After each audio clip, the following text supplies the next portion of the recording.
하나님이 우리가 말하는 바 장차 올 세상을 천사들에게 복종하게 하심이 아니니라. 그러나 누구인가가 어디에서 증언하여 이르되 사람이 무엇이기에 주께서 그를 생각하시며 인자가 무엇이기에 주께서 그를 돌보시나이까. 그를 잠시 동안 천사보다 못하게 하시며 영광과 존귀로 관을 씌우시며 만물을 그 발 아래에 복종하게 하셨느니라 하였으니 만물로 그에게 복종하게 하셨은즉 복종하지 않은 것이 하나도 없어야 하겠으나 지금 우리가 만물이 아직 그에게 복종하고 있는 것을 보지 못하고 오직 우리가 천사들보다 잠시 동안 못하게 하심을 입은 자 곧 죽음의 고난 받으심으로 말미암아 영광과 존귀로 관을 쓰신 예수를 보니 이를 행하심은 하나님의 은혜로 말미암아 모든 사람을 위하여 죽음을 맛보려 하심이라. 그러므로 만물이 그를 위하고 또한 그로 말미암으니가 많은 아들들을 이끌어 영광에 들어가게 하시는 일에 그들의 구원의 창시자를 고난을 통하여 온전하게 하심이 합당하도다.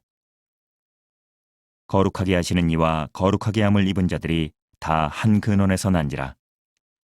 그러므로 형제라 부르시기를 부끄러워하지 아니하시고 이르시되 내가 주의 이름을 내 형제들에게 선포하고 내가 주를 교회 중에서 찬송하리라 하셨으며 또다시 내가 그를 의지하리라 하시고 또다시 볼지어다 나와 및 하나님께서 내게 주신 자녀라 하셨으니 자녀들은 혈과 육에 속하였음에 그것 또한 같은 모양으로 혈과 육을 함께 지니심은 죽음을 통하여 죽음의 세력을 잡은 자 곧 마귀를 멸하시며 또 죽기를 무서워함으로 한평생 매여 종노릇하는 모든 자들을 놓아주려 하심이니 이는 확실히 천사들을 붙들어 주려 하심이 아니요 오직 아브라함의 자손을 붙들어 주려 하심이라. 그러므로 그가 범사의 형제들과 같이 되심이 마땅하도다. 이는 하나님의 일에 자비하고 신실한 대제사장이 되어 백성의 죄를 속량하려 하심이라. 그가 시험을 받아 고난을 당하셨은즉 시험받는 자들을 능히 도우실 수 있느니라. 자, 우리가 읽은 오늘 본문은요, 히브리서입니다. 히브리서는요, 누가 기록을 했는지 그리고 누구를 위해서 기록했는지 그렇게 썩 알기가 쉽지가 않아요. 단지 하나 생각해 볼 수 있는 것이 있다면요, 히브리서라는 이름에서 우리가 알 수 있는 것처럼 히브리 사람들을 위해서 기록했겠구나 하는 것만 알아요. 히브리 사람은 유대인입니다.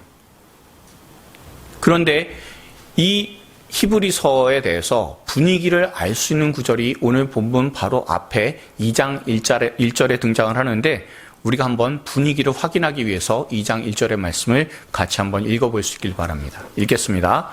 그러므로 우리는 들은 것에 더욱 유념함으로 우리가 흘러 떠내려가지 않도록 함이 마땅하니라. 아멘. 여기서 우리가 알 수 있는 것이 무엇입니까? 우리가요, 구원받았다라는 사실은 변하지 않아요. 그런데 믿음이 흔들릴 수 있다는 사실은 분명히 경고하는 말씀이라는 것을 우리가 알 수 있습니다. 다시 한번 말씀드릴게요. 예수님께서 십자가의 보혈로 우리를 구원하셨다는 것, 그거 자체는 우리에게 있어서 전혀 변함이 없습니다. 그러나 뭐는 약해질 수 있어요? 뭐는 흔들릴 수 있습니까? 믿음이 흔들리고 연약해질 수가 있다는 것, 분명히 우리가 이 말씀을 통해서 알게 됩니다. 우리는 세상을 살면서요, 좋은 일과 더불어서 나쁜 일들을 경험하게 되며 우리의 믿음이 흔들릴 때가 있습니다. 나는 왜 교회를 다니는데, 예수님 믿는데 왜 이런 어려움을 겪어야 될까라고 낙심할 때가 있어요. 예전에요, 제가 중학교 1학년 때 저랑 친하던 친구 한 명이 여름방학 마치고 와서 우리 반 애들을 다 쳐다보면서 이렇게 얘기했어요. 나 너네도 못 보고 죽을 뻔했어라고. 그렇게 울먹울먹 하던 것이 저는 기억이 납니다. 그 당시에는 얘가 왜 그러나 라는 생각이 들었어요. 그런데 이 아이가 무슨 얘기를 하냐면 여름방학 끝나기 얼마 전에 친척들하고 강으로 놀러 갔다는 거예요. 그런데 나루터에 배가 하나 묶여 있었답니다. 아무도 그 배를 보는 사람이 없어서 거기서 배 타고 놀고 있었다는 거예요. 거기에 그 친구하고 그리고 친구의 사촌 형들하고 이렇게 모여서 놀고 있었습니다. 근데 중2짜리 사촌 형이 그 배에 줄을 풀어버린 거예요. 꼭 문제는 중2가 일으켜요. 근데 가만히 있을 줄 알았던 배가 슬금슬금 육지에서 멀어지기 시작합니다. 그리고 가에서 강 중심으로 이동을 했습니다. 한강 하류니까요. 수심 깊잖아요. 어른들은 강가에서 소리 지르고 어쩔 줄 모르고, 그리고 자기나 사촌 형들은 너무 무서워서 껴안고 울었다는 거예요. 그럼 잘 아시겠지만 강 하류가 제일 무서운 게 무엇입니까? 물 흐르는 소리 안 들리죠. 계곡에서는 그 물이 세차게 흐르는 소리가 잘 들려서 별로 이렇게 그 물소리만 들어도 우리가 마음이 두려울 때도 있는데, 강에는요, 큰 강일수록 물 흐르는 소리 안 들려요. 근데 강 중심은 어떻습니까? 굉장히 깊고 물살 속도도 무서울 정도로 빠릅니다. 강 중심에 오면 어마어마한 속도로 물이 떠내려가고 있다는 것을 배를 통해서 알게 돼요. 배 그대로 두면 굉장히 빠른 속도로 나아갑니다. 근데 마침 그 배에 임자인 아저씨가 계시잖아요. 그 아저씨가 자기 배에 애들이 타고 떠내려가는 것을 보셨어요. 그래서 어디서 모터보트를 빌려와서 그래서 배를 끌고 다시 육지로 나와서 애들이 구출되었다라는 거예요. 그러면서 친구나 사촌형이나 다시는 배를 타지 않겠다고, 배만 봐도 이제는 진절머리가 난다고 그렇게 이야기했었던 그때가 저는 떠오릅니다. 방금 읽은 1절도 마찬가지예요. 여기서 유념한다라는 말은요, 헬라어로 프로세코라는 단어인데요, 집중하다라는 의미이기도 해요. 그런데 이 단어는 기본적으로 어떻게 집중하느냐라는 거예요. 배를 육지에 대다라는 의미를 갖고 있고요, 닻을 내리다라는 의미를 갖고 있어요. 유념하다라는 말이 닻을 내리다예요. 배를 육지에 대면요, 제일 중요한 것은 배가 안 떠내려가게 배를 육지에다 묶어놔야 돼요. 근데 간혹요, 마귀와 세상이 우리를 유혹해서 이 중2병에 걸린 아이처럼 우리가 스스로 육지에 묶인 줄을 풀게 만드는 경우가 있어요. 우리가 가만히 있으려고 해도 계속해서 충동질해서, 그래서 우리가 주 예수께 묶인 줄을 슬그머니 풀게 만들어요. 그래서 우리의 믿음이 다 떠내려가게, 그런 일을 겪도록 하는 것이 세상이고 마귀의 역사입니다.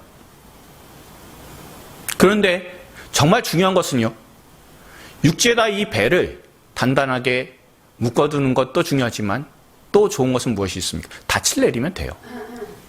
닻을 내리면 그 무거운 추가 바닷속에 깊이 있기 때문에 절대로 떠내려가지 않게 됩니다. 우리도 믿음의 닻을 주 예수님께 내리지 않으면, 그러면 유혹에 흔들릴 수밖에 없고요, 주 예수께 닻을 내리고 있으면 그러면 우리는 어떤 시험이 와도 흔들리지 않고 믿음이 떠내려가지 않을 수 있습니다. 믿음이 흔들리는 상황일수록 닻을 주님께 깊게 내려야 돼요. 그래야 마귀의 유혹에 절대로 우리의 믿음이 떠내려가지 않는다는 사실을 이 말씀 우리에게 잘 알려주고 있어요. 히브리서가 기록될 때가 바로 이런 모습이었어요. 분명 예수님을 영접했는데 그것도 주변에 많은 사람들, 그리고 유대인들이 반대했는데도 불구하고 예수님을 영접을 했어요. 나는 예수님을 나의 주님으로 영접합니다. 이제부터는 오직 예수로만 살겠습니다. 라고 결단을 했어요. 근데 사는 게 점점 힘들어져요. 만약에 장사한다고 해볼게요.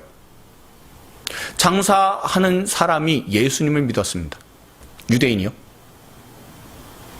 그동안 같은 동포라고 해서, 유대인이라고 해서 물건도 팔아주고 그랬을 거예요. 그런데 이제 예수님을 영접하니까 발길을 딱 끊어버리는 겁니다. 그렇다고 해서 로마인이나 헬라인들이 와서 물건을 팔아주고 그런 것은 또 아니에요. 재고는 쌓아가고요, 생활은 어렵고 하는 상황이 발생을 했습니다. 게다가 주변에 있는 유대인들로부터 예수 믿는다고 하는 재수 없는 놈이라고 손가락질까지 받게 돼요. 그러니 일상에서 내가 예수님을 괜히 믿었나 보다라는 후회가 생기게 되었습니다. 그리고 믿음이 흔들려요. 믿음이 흔들리고는 다시 유대교로 돌아가야 되나라는 생각을 사람들이 가지게 되었습니다. 그래서 이 히브리서는요, 기본적으로 믿음이 흔들리는 사람들을 다시 한번 그 믿음을 굳게 해서 예수님께로 나아가게, 그 믿음을 예수님께로 옮기게, 그리고 그 믿음의 닻을 예수님께 깊게 내려서 흔들리지 않도록 하게, 그렇게 목적을 가지고 기록된 것이 바로 이 히브리서다라는 것을 여러분들 꼭 기억하십시오. 만약에 여러분들 믿음이 내가 흔들리는 것 같다라고 하면 뭐 피셔야 돼요? 히브리서 보셔야 돼요.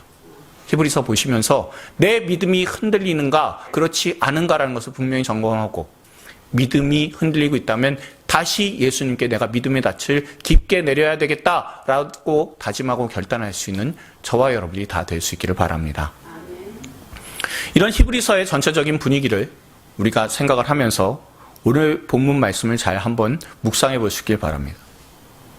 갑작스럽게 5절에 천사가 등장해요. 그리고 5절에도 7절에도 16절에도 이 천사가 계속해서 등장을 하고 있어요. 그렇죠? 자, 천사가 등장한다는 것은 천사라는 존재로 인해서 교회의 사람들이 믿음이 흔들리는 경우가 발생했다라는 의미이기도 해요. 그러면 여러분들 천사에 대해서 생각해 보십시오. 천사가 누굽니까? 일단 사람은 아니에요. 그렇죠? 영적인 존재입니다. 영적인 존재이고요. 그리고 사람이 아니면서 영적인 존재로서 하나님의 사역을 돕는 자가 천사예요. 절대 악한 마귀 편에 서는 자가 아닙니다. 하나님 편에서 일하는 영적인 존재다라는 것을 우리가 알고 있어요. 이런 천사와 대조되는 분이 오늘 본문에서는 누구냐면 예수님이시다라는 거예요. 우리가 히브리서 2장 9절의 말씀을 새 한글 성경이라는 번역으로 한번 읽어보시길 바랍니다. 읽겠습니다. 우리는 잠시 동안 천사들보다 낮아지신 예수님, 그렇지만 죽음의 고난을 통해서 영광과 명예라는 왕관을 쓰고 계신 예수님을 보고 있습니다. 이렇게 예수님은 하나님의 은혜로 모두를 위해 죽음을 맛보셔야 했던 것입니다. 아멘. 지금 믿음이 흔들리고 있는 유대인들이 있어요. 그 유대인 출신의 기독교인들이 단순히 생활의 어려움 하나 때문에 흔들리는 것이 아니다라는 것을, 생활에 어려움이 있기 때문에 믿음이 흔들리는 게 아니다라는 사실을 이 말씀은 우리에게 알려주고 있습니다. 분명 사람들에게 믿음의 주인이신 예수님과 천사를 비교하는 사람들이 있고요.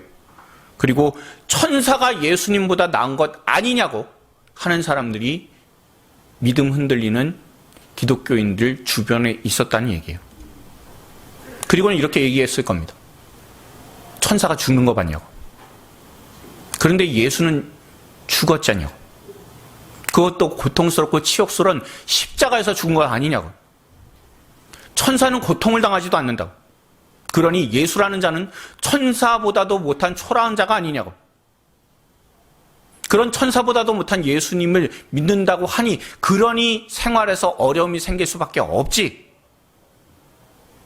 이제라도 예수님을 믿겠다고 하는 그 결단 다 접어두고 다시 유대교로 돌아오라고.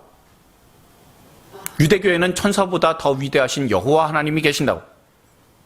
그리고 우리는 그 여호와 하나님께 늘 제사 드린다고.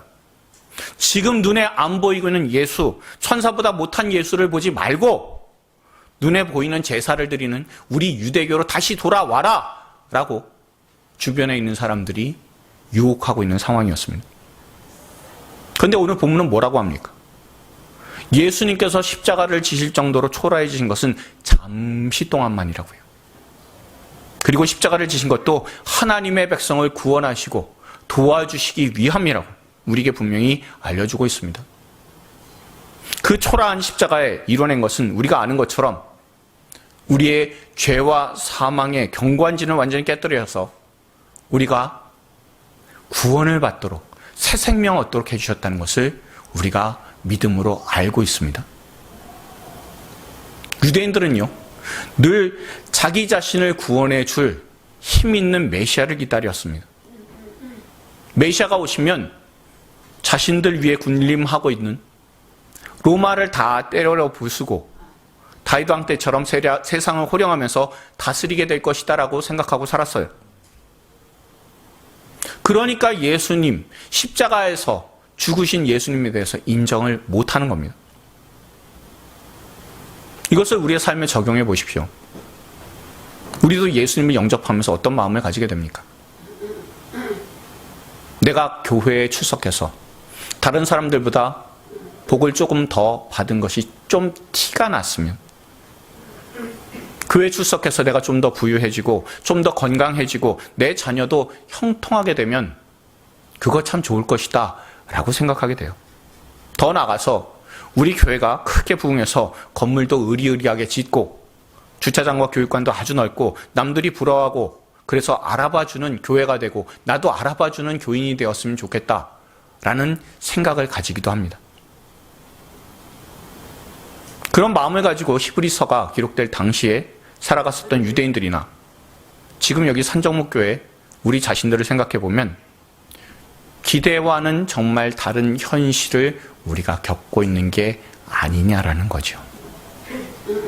그리고 이것을 통해서 우리의 믿음 생활마저도 점차 힘이 빠지고 시험에 드는 일이 없지 않은가라는 것을 우리가 생각해 보게 되는 겁니다. 그러니까 우리의 믿음이 흔들리고 마음에 힘이 빠지는 이유가 뭐예요? 우리의 기대와 현실의 차이 때문에 그렇습니다. 그렇지 않습니까? 우리가 기대했던 게 있고요. 현실이 있습니다. 그 차이가 작으면 괜찮은데 그 차이가 너무 크면 그것으로 인해서 우리의 믿음이 흔들리는 경우들도 반드시 발생할 수밖에 없다라고 우리가 말씀을 통해서도 알 수가 있어요. 그러면 나의 기대와 신앙의 현실에 이렇게 큰 차이가 날 때 우리가 할 수 있는 것이 무엇이냐라는 거죠. 답은 항상 말씀에서는 똑같지만 예수님을 바라보는 겁니다. 그리고 그 예수님을 바라볼 때 그분이 구절처럼 십자가에서 죽으신 분임을 분명히 알고 바라봐야 된다는 거예요. 왜 예수님께서 십자가에서 돌아가셨어야 됩니까?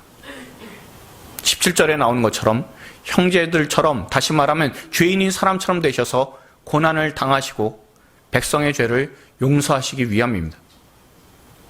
예수님께서 피를 흘리셔야 믿음의 사람들이 죄의 용서를 받아 아버지 하나님께로 나아가 생명을 얻을 수 있기 때문이에요.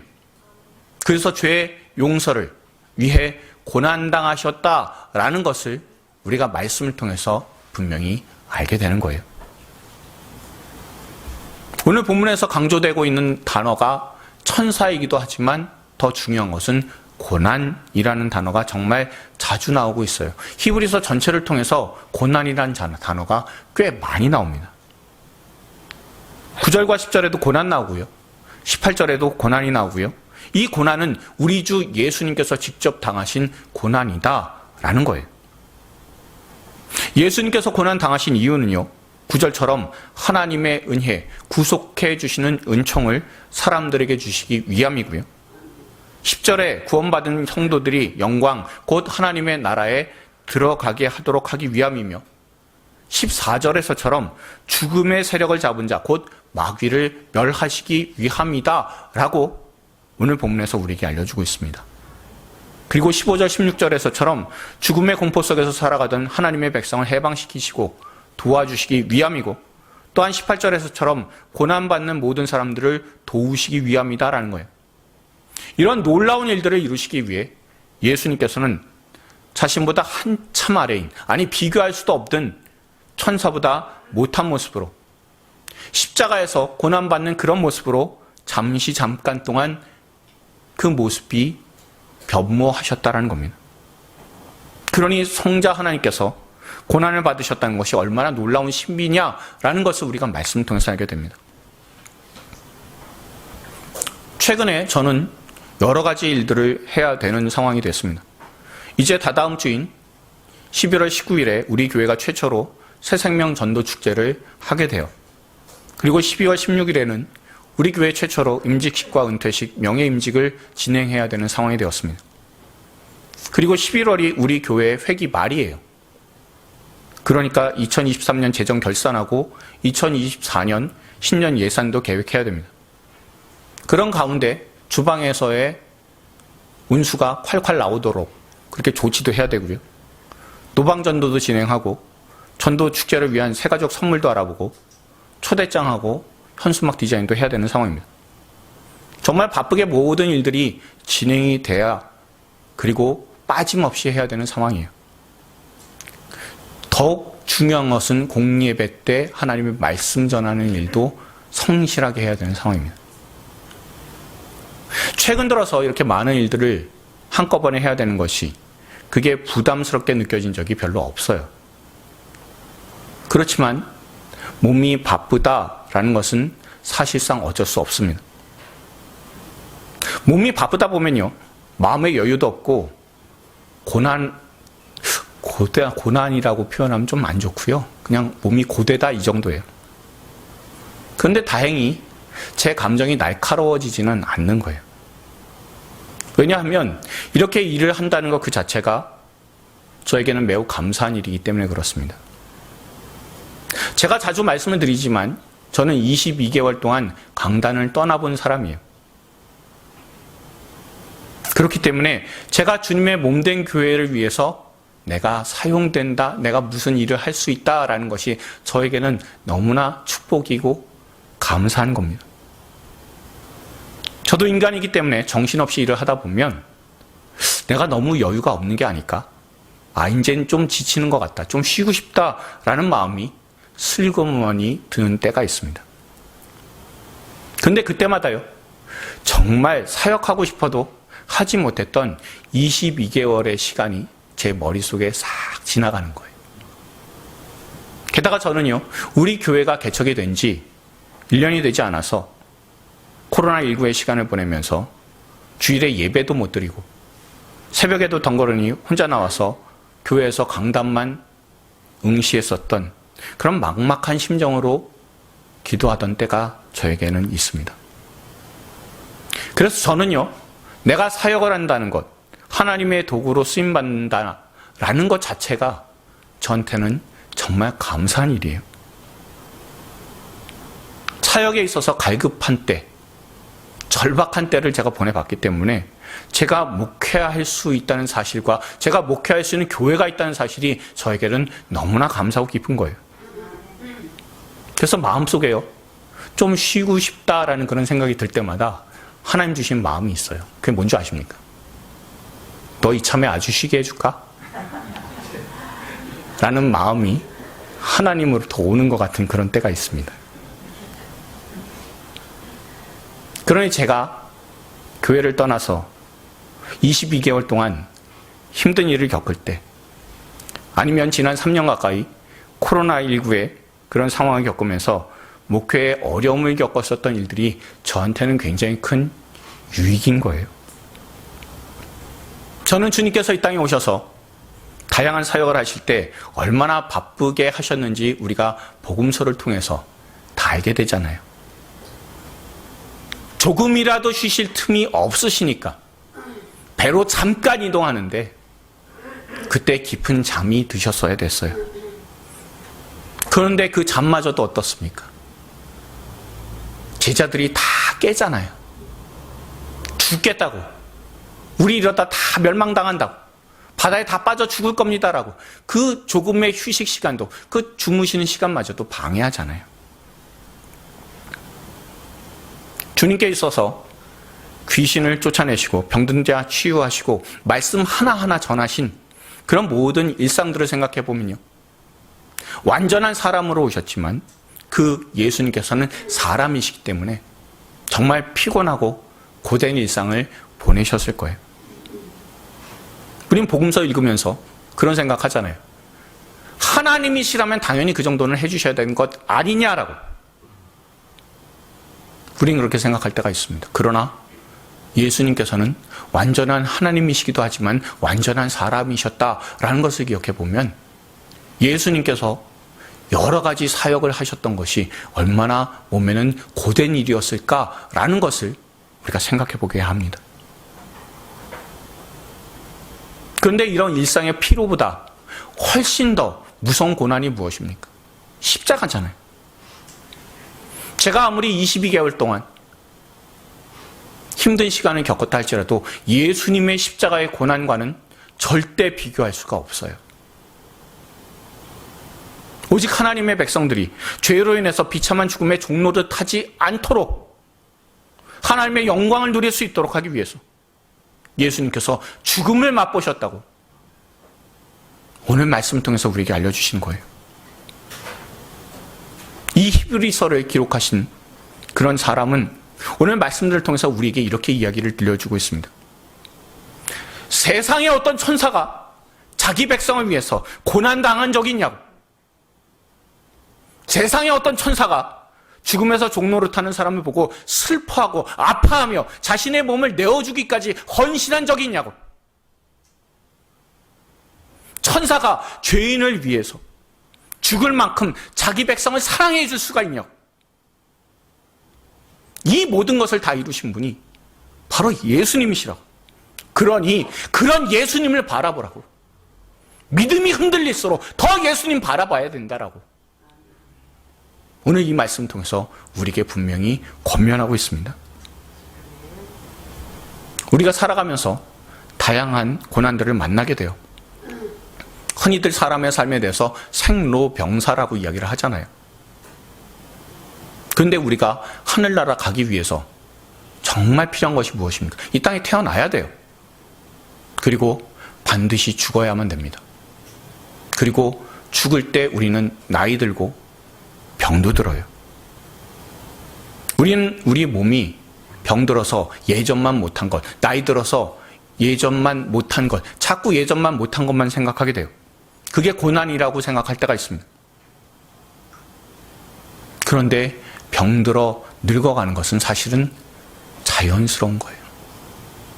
자연스러운 것이고, 그리고 우리에게 있는 고난도 사실은 자연스럽습니다. 하지만 결말은 다르잖아요. 우리 예수 믿는 사람들 결말은 어떻습니까? 주 예수님께서 십자가 지심으로 우리에게는 둘째 사망의 죄가 우리에게는 없잖아요. 우리가 살아가는 생활도 더 이상 죄의 종로를 타면서 살지 않아도 돼요. 십자가에서 자신의 생명을 주셔서 우리가 생명을 누리게 되었으니 절대 죽는 것에 대해서 두려움으로 살아갈 이유가 없다라고 오늘 본문은 우리에게 알려주고 있습니다.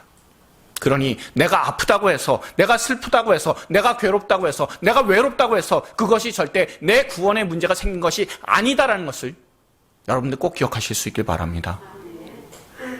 하나님께서 예전보다 나를 덜 사랑해 주셔서 그래서 이런 고난을 우리가 당한다라고 생각하지 마시고, 내가 기대했던 신앙생활과 현실과 차이가 너무 나니까 하나님께서 날 덜 사랑해 주시는 것 같다고, 나 미워해 주시는 것 같다라고 생각하지 마시고, 그럴 때일수록 주 예수를 바라볼 수 있는, 그 예수님께서 십자가에서 우리의 모든 고난들을 다 직접 겪으시며 우리의 모든 죄를 다 용서해 주셨으니 내가 이제 주 예수님께 날마다 나아가면 된다라고 반드시 믿고 주 예수님과 항상 동행할 수 있는 저와 여러분들 다 될 수 있길 바랍니다.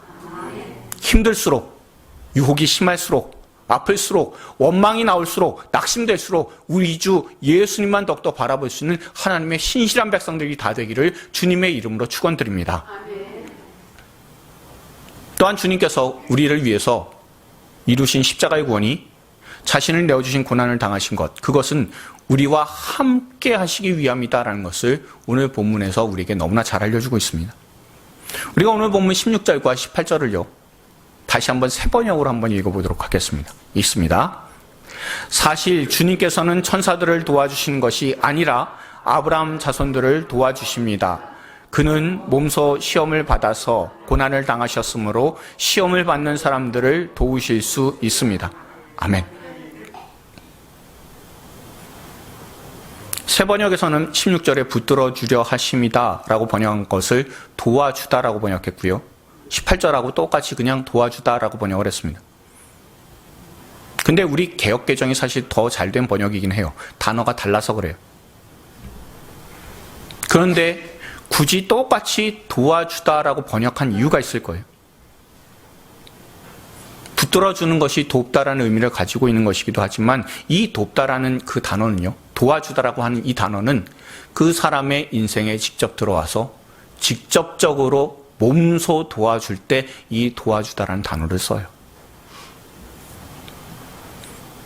천사보다 예수님 월등히 좋으신 분이신 것이 분명한 것이 무엇입니까? 직접 몸소 도와주시기 때문이시다라는 거예요. 몸으로 도와주셨다라는 것 때문에 천사와 예수님과는 절대 비교가 불가능하다라고 우리에게 이렇게 알려주고 있습니다.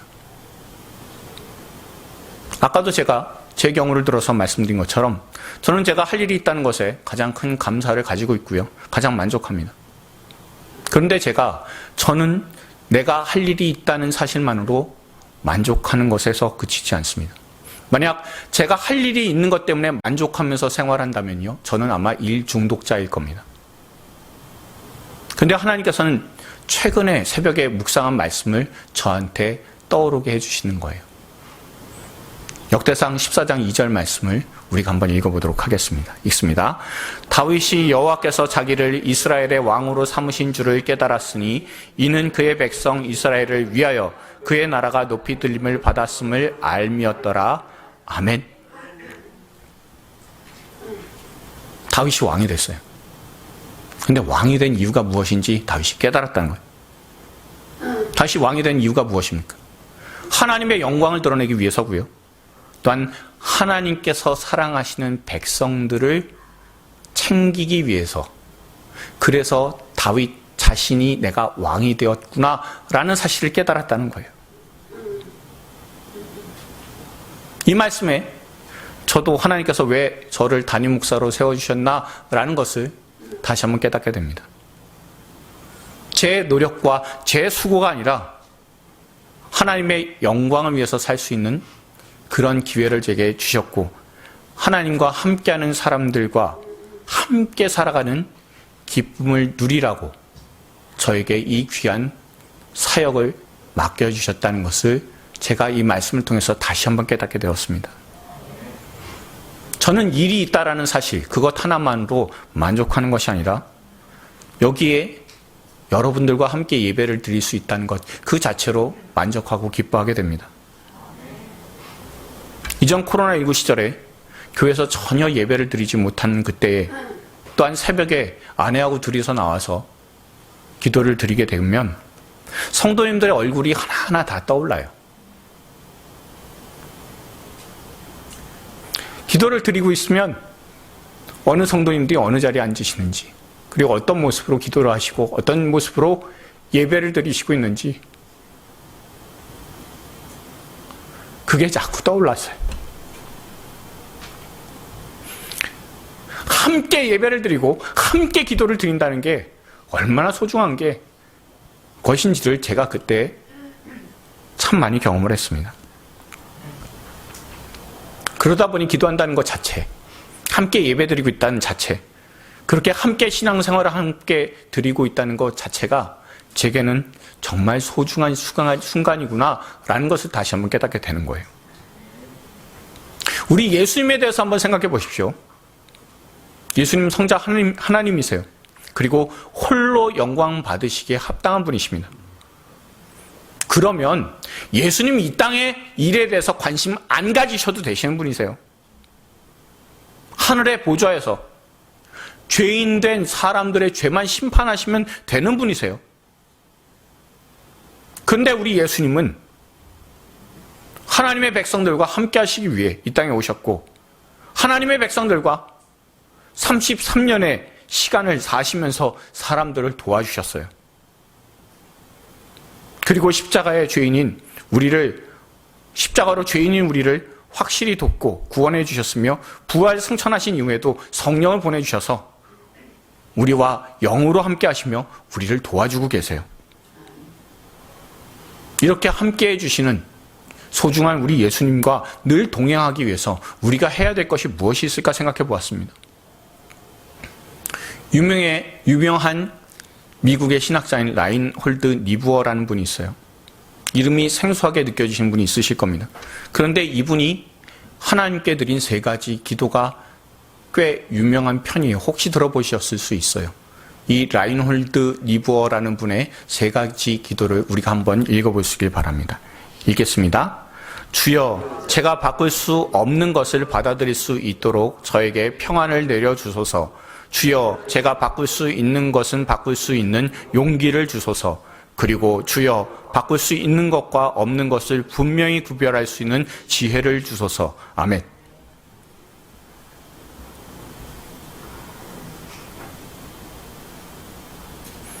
바꿀 수 없는 것은 못 바꿔요. 그러니 이것을 받아들일 수 있도록, 그래서 그 받아들임으로 내가 평안해질 수 있도록, 또한 바꿀 수 있을 때 미적거리지 말고 바꿀 수 있도록 용기를 달라고. 또한 이 2개를, 바꿀 수 없는 것과 바꿀 수 있는 것, 그 사이를 제대로 분별할 수 있도록. 이거 분별 못하면 맨날 시간만 보내잖아요. 이거를 분별할 수 있는 지혜를 달라고 하는 그런 기도입니다. 우리는 무엇인가 바꿀 수 없을 때요, 마음의 평안을 잃어버리고 분노하고 괴로워해요. 그러나 나이 들음과 그에 따른 병듦은 바꿀 수 없을 때는 수용할 수 있는 평안이 우리에겐 필요합니다. 그리고 주님께서 우리에게 사명 주셔서 바꿔야 할 때는 용기를 가지고 나가야 된다는 겁니다. 그리고 이게 바꿀 수 있을 만한 건지 아니면 바꿀 수 없는 건지 그것을 분별할 지혜가 우리에게 필요하다라고. 그래서 이것을 구해놓으라고. 이렇게 3가지 기도는 우리에게 분명히 알려주는 내용이 있어요. 니부어가 구한 평안과 용기, 지혜에 대해서도 우리가 구해야 될 거예요. 그래서 주님께서 나와 함께 하신다라는 걸 누림으로 고난에 지지 말고 도우시는 하나님의 은혜를 누릴 수 있는 저와 여러분들이 다 되시길 바랍니다. 말씀 맺고자 합니다. 우리는 직접 몸소 이 땅에 찾아오셔서 자신의 피로 우리의 죄와 사망의 세력에서 구원해 주신 예수님의 은혜를 입은 사람들이에요. 이것을 늘 기억하면서 우리가 겪는 어려운 일, 고난, 외로움, 괴로움, 이런 모든 일들에 우리의 마음과 믿음이 흔들리지 말고 끝까지 우리와 함께 하시고 우리를 위해 우리처럼 고난도 몸소 겪어주신 예수님만을 바라볼 수 있는 저와 여러분들 다 되길 바랍니다. 우리가 예수님을 바라볼 때 주님께서 선하게 우리의 삶을 인도해 주실 것이고, 우리가 끝까지 주님 바라볼 때 주님께서 몸소 우리를 도와주심을 다시 한번 체험하며, 또한 그 가운데 예수님께서 함께 하시니 나는 끝까지 우리의 믿음 흔들리지 않으리라라고 다짐하고 결단할 수 있게 될 겁니다. 우리 모두 이렇게 믿음 가지고 우리 주 예수님만 바라봄으로 고난을 이길 뿐만 아니라 고난도 다스릴 수 있는 하나님의 신실한 백성들이 다 될 수 있기를 주님의 이름으로 축원드립니다. 우리 주변에 계신 분들한테 이렇게 권면해 주셨으면 좋겠습니다. 이렇게 여러분들 한 분당 3분씩 이렇게 꼭 권면해 주십시오. 주님께서 직접 도와주십니다.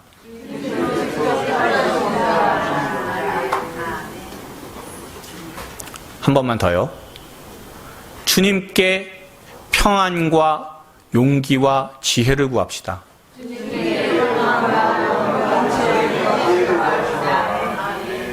자, 마지막으로 한 번만 더 하겠습니다. 함께 하시는 주님께 영광 돌립시다. 늘 그 마음으로 고난받으셨으나 우리를 도우시는 주 예수님만 높여드리는 하나님의 신실한 백성들 다 될 수 있기를 주님의 이름으로, 그래서 믿음이 흔들리지 않음으로 더욱더 주님께 영광을 올려드리는 주님의 백성들 다 될 수 있기를 주님의 이름으로 축원드립니다.